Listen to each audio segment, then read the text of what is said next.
Ljubitelji priroda zdravo! Ovdje je vaš prijatelj Eustahije Brzić, najbrža mala zvjerka na ovome svijetu.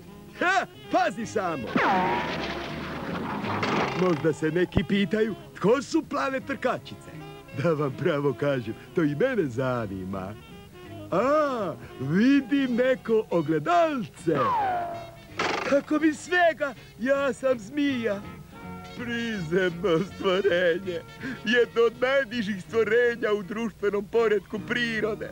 Nije ni čudo što se ostali stanovnici šuma i polja klone mog društva. O, tako me je strah. Ne mogu se takav pojavljivati u javnosti, moram odmah posjetiti svog psihijatra. Eto vidite, doktore, bio je to užasan udarac za mene kad sam saznao da sam zmija. Aha, i kada ste prvi put shvatili da ste zmija? Kad sam se prvi put pogledao u ogledalo. Ono si što misliš da jesi. Jednostavno treba prevladavati teškoće. To uvijek pali. Sve što trebaš uraditi je da se odlučiš što u stvari želiš biti. Stvarno? Odavno sam potajno želio biti pas, čuvar ovaca. Dakle, i to smo riješili. Ti si pas ovčar. Idi i čuvaj svoje ovce. O, hvala vam najljepše. Opa, trebao sam ga pitati kako ovce izgledaju. Nema veze. Ako je netko pas čuvar ovaca, onda ima urođeni instinkt za takve stvari. A, evo jednog od tih malih mangupa. Hej, hej, stani malo. Vraćaj se u stado. Ajde, ovco. Hoćeš li malo ozbiljnije? Ho, ho, ho, ho. A nisam ja ovca. Ja sam Ral. Jeli? Da vidimo osobnu kartu. Ajme, a što je s tobom, Franjo? Ja sam pas ovčar glupane. Ajde, Franjo, ne gnjovi. Ništa ne može naljutiti psa ovčara kao ovca koja se pravi pametna. Alante, dođi, a vidi suludu zmiju koja misli da je pas ovčar. Ne treba nama pasa ovčara ovdje, biš mali. Biš. No, to bih htio vidjeti. Priđi samo ako smiješ. A kažem vam, spuštajte me. Lijepo ste mi vi društvo ovaca da znate. Ajme, Franjo, nismo mi ovce. Ovce su veće od nas. Veće? A? Pa onda ih valjda neće biti teško pronaći. Pa ovo je kapitalan primjerak. Sad bi već bilo dosta ovco. Natrag u stado. Hoćeš da te vuk? No, dobro, ne guraj me. Evo, idem. Jesi li to rekao ovca?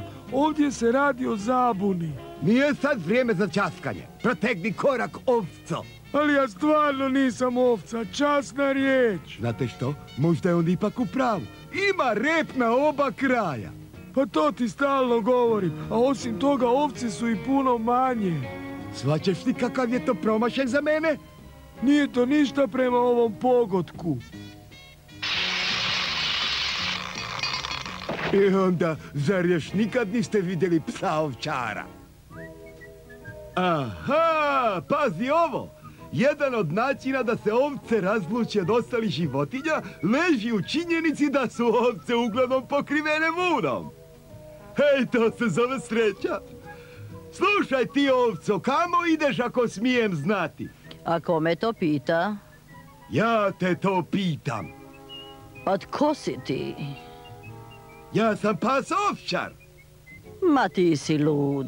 Kažem ti kao pas ovčar ovci. Vrati se natrag u stado. Jesi li razumjela? Čuj, pa što ti to sad radiš? Ma pravim čahuru. Ćao. Slušaj ti, luda ovco. Izlazi odatle. Nisam još završio čuvanjem. No, i zar ti ja ličim na ovcu? Pa kad si vidio da ovca leti? Jedini zvuk koji ovca može proizvesti jest be, be. K vragu, pa što mi to nisu već prije rekli? Be, be. No, konačno. Klinac, dosta muvanja oko tog žbunja, natrag u stado. Be, be. Hej, čekaj malo.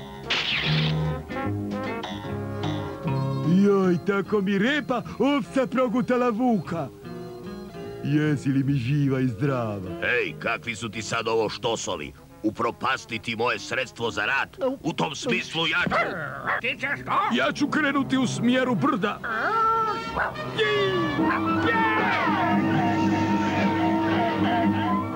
Čestito, mali. Ovo je bilo stvarno hrabro.